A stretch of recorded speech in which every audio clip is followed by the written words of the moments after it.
কালামে পাকের মধ্যে জানায় দেয়, ও নবী মুসার উম্মতেরা, তোমরা তাকায় দেখো এদের কি অবস্থা।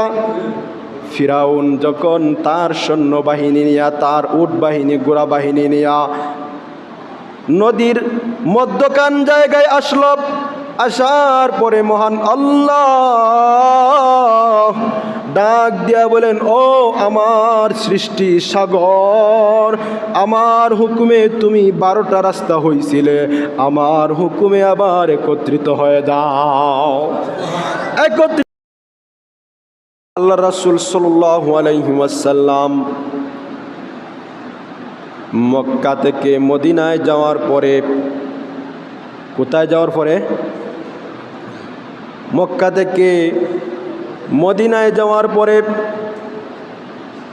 নবীজি দেখলেন ইহুদিরা মুহররমের 10 তারিখে রোজা রাখতেছে। রোজার ইতিহাসটা জানেন, রোজা যে আমরা রাখছি, মুহররম কোথায় থেকে আসছে? নবীজি গেলেন মদিনায়, যাওয়ার পরে দেখেন ইহুদিরা আশুরার 10 তারিখ মুহররম মাসে তারা একটা রোজা রাখতেছে। নবীজি সাহাবায়ে কেরামদেরকে জিজ্ঞাসা করলেন, ও সাহাবায়ে কেরামের দলেরা, ইহুদিরা আজকে কিসের জন্য রোজা রাখে, কারণটা কি? সাহাবায়ে কেরামরা জবাব দিলেন, ইয়া রাসূলুল্লাহ, ইয়া হাবিবাল্লাহ, এই দিনে হযরতে মূসা আলাইহিস সালাম এবং তার উম্মত বনি ইসরাইল ফিরাউনের কবল থেকে মুক্ত হয়েছিলেন। মুক্ত হওয়ার পরে হযরতে মূসা আলাইহিস সালাম মহান আল্লাহর শুকরিয়া আদায় করিয়া একটা রোজা রাখছিলেন, এই জন্য তারাও রোজা রাখে। নবীজি বলেন, নবী মূসার ব্যাপারে তাদের চাইতে আমি বেশি হকদার, আমরা বেশি হকদার। ইহুদিরা রাখছে একটা রোজা, ইহুদিদের বিরুদ্ধাচরণ করিয়া আমরা নবী মূসার হক আদায়ের জন্য আমরা রাখবো 2টা রোজা। কয়টা রোজা? হযরত মূসা আলাইহিস সালাম এমন একজন নবী ছিলেন, যেই নবীজির কথা কোরআনে কারিমের মধ্যে আল্লাহ অসংখ্যবার নবী মূসার ঘটনার কথা উল্লেখ করিয়া উম্মতদেরকে বুঝাইছেন, ও উম্মতেরা, তোমরা নবীজির ঘটনা থেকে, মূসার ঘটনা থেকে তোমরা শিক্ষা গ্রহণ করো। বলেন সুবহানাল্লাহ। কিভাবে ফিরাউনের গোষ্ঠীজুড়ো কিপ্তিয়ারা, তারা ফিরাউনের পক্ষ নিয়া তারা নবী মূসা আলাইহিস সালামকে মারার জন্য তারা উদ্যত হলো। নবী মূসাকে তারা হত্যা করবে। মানুষ মারার মালিক কে? আল্লাহ। মানুষ মারার মালিক আল্লাহ। নবী মূসা আলাইহিস সালাম কিপ্তিয়ারা ফিরাউনের সঙ্গ দিল। ফিরাউন লক্ষ লক্ষ সৈন্যবাহিনী রেডি করলো হযরতে মূসা আলাইহিস সালামকে মারার জন্য। মহান আল্লাহ ওহীর মাধ্যমে জানায় দিছেন, ও নবী মূসা, আজকে রাত্রে তুমি তোমার বাসস্থান থেকে সরে যাও, কারণ ফিরাউন তোমাকে হত্যা করার জন্য আসছে। আমি তোমাকে রাস্তা দেখায় দিলাম, তুমি ওই রাস্তা দিয়া রাত্রেই তুমি তোমার উম্মতদেরকে নিয়ে, বনি ইসরাইলদেরকে নিয়ে রওনা হয়ে যাও। বলেন সুবহানাল্লাহ। আরো জোরে বলেন না সুবহানাল্লাহ। মজার ঘটনা, নবী মূসাকে কে জানাই দিলেন? আল্লাহ। কে জানাই দিলেন? আল্লাহ জানাই দিলেন, ও নবী মূসা, আপনি তাড়াতাড়ি রাত্রেই আপনি এই দেশ ত্যাগ করুন। ফিরাউন তার বাহিনী নিয়ে আসছে আপনাকে হত্যা করার জন্য। নবী মূসা বনি ইসরাইলের উম্মতদেরকে নিয়ে রাত্রিবেলায় যাওয়া শুরু করে দিলেন। ফিরাউন বাদশাহ তার গোয়েন্দা বাহিনীর কারণে, গোয়েন্দা সূত্রের কারণে সে জানতে পারছে নবী মূসা পলায়ন করতেছে। সেও নবী মূসার সঙ্গে লক্ষ লক্ষ সৈন্য নিয়ে যাওয়া শুরু করছে নবী মূসাকে মারার জন্য। আল্লাহর নবী মূসা উনিও রওনা শুরু করলেন। যাইতে যাইতে কিছুক্ষণ যাওয়ার পরে আল্লাহ তাআলা কালামে পাকের মধ্যে জানায় দিছেন, ফিরাউনের বাহিনী আর মূসার বাহিনী, ফিরাউনের বাহিনীরা মূসা আলাইহিস সালামের বাহিনীকে দেখিয়া ফেলছে। আর মূসা আলাইহিস সালামের সাথী সঙ্গীরাও ফিরাউনের বাহিনীকে দেখতেছে, তাদেরকে আক্রমণ করার জন্য পিছন দিয়া দাওয়া করতেছে। বুঝতেছেন নি? আল্লাহ তাআলা সাক্ষাৎ করায় দিলেন। ফিরাউনের বাহিনী তাকে দেখে মূসার সাথী সঙ্গীরা নিয়া চলে যাইতেছে, দেখিয়া ফেলছে। আবার মূসা আলাইহিস সালামকেও আল্লাহ এবং তার উম্মতেরাও ফিরাউনের বাহিনীকে দেখিয়া ফেলছে। দেখার পরে তারা ভীত সন্ত্রস্ত হয়ে গেছে।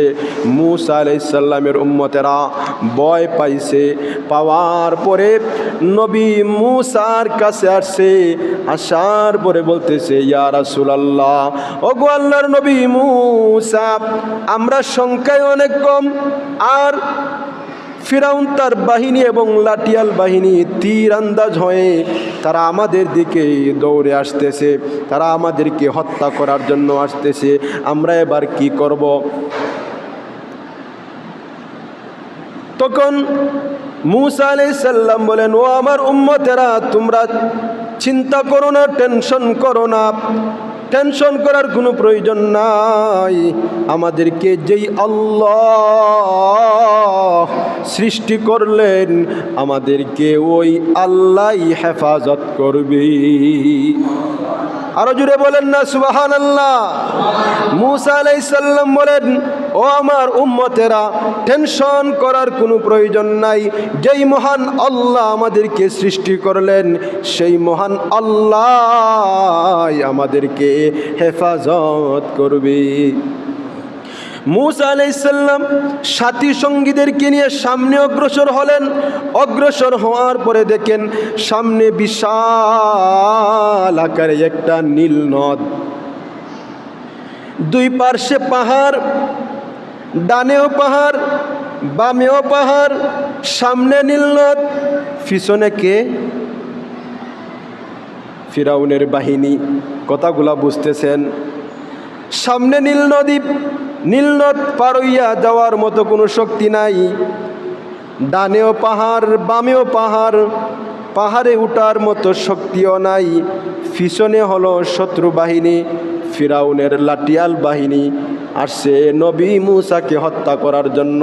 বিপদ আছে না নাই? পিছনে ফিরাউনের বাহিনী আর সামনে নদী, যাওয়ার তো আর রাস্তা আসেনি। আর পিছনে হইলে গিয়ে ফিরাউনের বাহিনী, আবার সামনে নীল নদ, ডাইনে উঁচু পাহাড়, বামেও উঁচু পাহাড়, যাওয়ার আর কোনো সুযোগ নাই।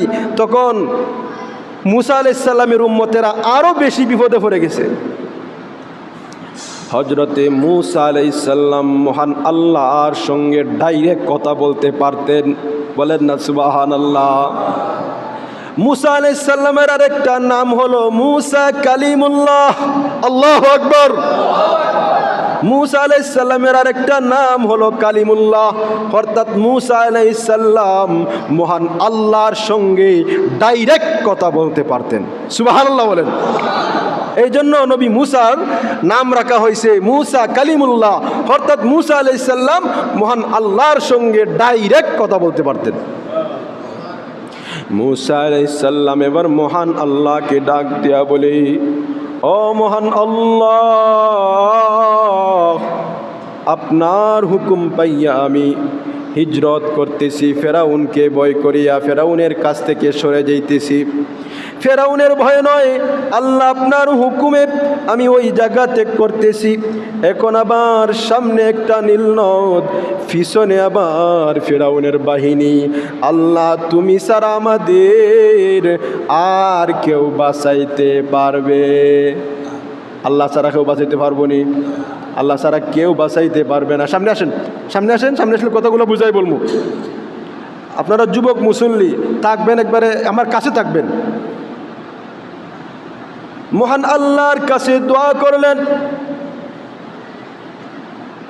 দোয়া করার পরে আল্লাহ ওহীর মাধ্যমে জানিয়ে দিলেন, ও নবী মূসা, টেনশন করার কোনো প্রয়োজন নাই, তোমার হাতের মধ্যে একটা লাঠি আছে। কি আছে? ও নবী মূসা, তোমার হাতের মধ্যে একটা লাঠি রয়েছে, ওই লাঠি দ্বারা তুমি নদীর মধ্যে একটা বাড়ি দাও, তারপরে কেরামত, তারপরে মুজেজা আমি আল্লাহ তোমাদেরকে দেখাইব। মূসা আলাইহিস সালাম হাতের লাঠিটা নিয়ে নদীর মধ্যে একটা আঘাত করলেন। আঘাত করার সঙ্গে সঙ্গে ওই নদীর বুক ফাটিয়া মহান আল্লাহর পক্ষ থেকে শুকনা 12টা রাস্তা আল্লাহর পক্ষ থেকে হয়ে গেছে। আরো জুড়ে বলেন না সুবহানাল্লাহ। আল্লাহ তোমার লীলা খেলা কেউ বুঝে না, তুমি কাউকে রাখো গাছতলাতে মাওলা, কাউকে রাখো বালাকানায়। আল্লাহ তোমার লীলা খেলা কেউ বুঝে না। মহান আল্লাহ তাআলা হযরতে মূসা আলাইহিস সালামকে বললেন, তোমার হাতের লাঠি দ্বারা ফানির মধ্যে আঘাত করো। নবী মূসা ফানির মধ্যে আঘাত করার সঙ্গে সঙ্গে এই নদীটা ফাটিয়া মহান আল্লাহর পক্ষ থেকে 12টা রাস্তা সৃষ্টি হয়ে গেছে। নবী মূসা আলাইহিস সালামের জন্য 12টা রাস্তা কেন হয়েছে?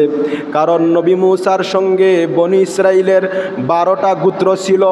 নবী মূসা আলাইহিস সালাম যখন অর্ধেক চলে গেলেন, চাওয়ার পরে দেখেন ফেরাউনের বাহিনীও নবীজির পিছন শুরু করছে।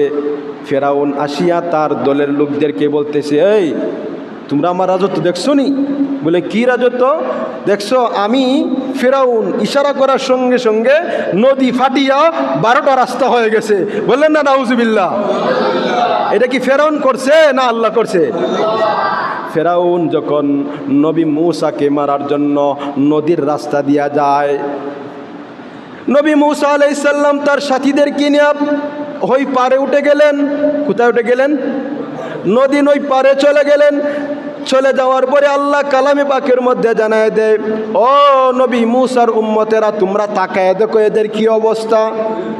ফিরাউন যখন তার সৈন্যবাহিনী নিয়া, তার উট বাহিনী, ঘোড়া বাহিনী নিয়া নদীর মধ্যখান জায়গায় আসলো, আসার পরে মহান আল্লাহ ডাক দিয়া বলেন, ও আমার সৃষ্টি সাগর, আমার হুকুমে তুমি 12টা রাস্তা হইছিলে, আমার হুকুমে আবার একত্রিত হয়ে যাও।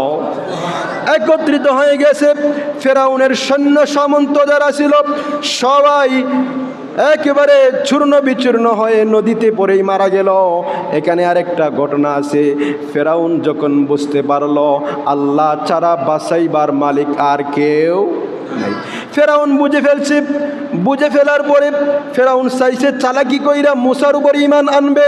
মহান আল্লাহ বলেন, ও আমার ফেরেশতা জিবরাইল, তাড়াতাড়ি যাও, এই ফেরাউন নবী মূসাকে অনেক কষ্ট দিয়েছে, সে মুসলমানদেরকে অনেক কষ্ট দিয়েছে, তার মুখের মধ্যে একটু কাদা ঢুকায় দাও, যাতে করে সে ঈমান গ্রহণ করতে পারে। কারণ ঈমান যদি গ্রহণ করে ফেলে, মহান আল্লাহ তাআলা জানায় দিয়েছেন, লা ইলাহা ইল্লাল্লাহ, বলেন লা ইলাহা ইল্লাল্লাহ দাখালাল জান্নাহ। আল্লাহর রাসূল জানায় দিয়েছেন, ও দুনিয়ার মানুষেরা, কোনো মানুষ যদি অন্তর থেকে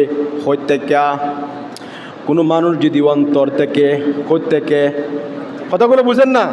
কোনো মানুষ যদি অন্তর থেকে, বলেন না অন্তর থেকে, কোনো মানুষ যদি অন্তর থেকে মহান আল্লাহর কালেমায়ে তাইয়্যিবা পাঠ করে, আল্লাহ বলেন ওই ব্যক্তি যদি 70 বছরের টাট্টা কাফেরও হয় আর গুনাহগার হয়, মহান আল্লাহ অন্তর থেকে বলার কারণে এক সময় জাহান্নামে জ্বালায়া জ্বালায়া আল্লাহ তাকে এই কালেমার বিনিময়ে আল্লাহ তাকে জান্নাত দিয়া দিবে। আরো জোরে বলেন না সুবহানাল্লাহ। ফেরাউন ধ্বংস হয়ে গেছে, সে মরিয়া গেছে। মূসা আলাইহিস সালাম পার ওঠার পরে শুকরিয়াতান আল্লাহর কাছে একটা রোজা রাখছিলেন, ওই ইহুদিরাও একটা রোজা রাখে। আর আল্লাহর রাসূল জানায় দিয়েছেন আমরা মূসার ব্যাপারে বেশি হকদার, এই জন্য আমরা মূসার ব্যাপারে ইহুদিদের জন্য বিরোধিতা করতে যাইয়া তারা রাখছে একটা রোজা, আমরা রাখবো 2টা রোজা। সব কিছুর মূলে হলো আমার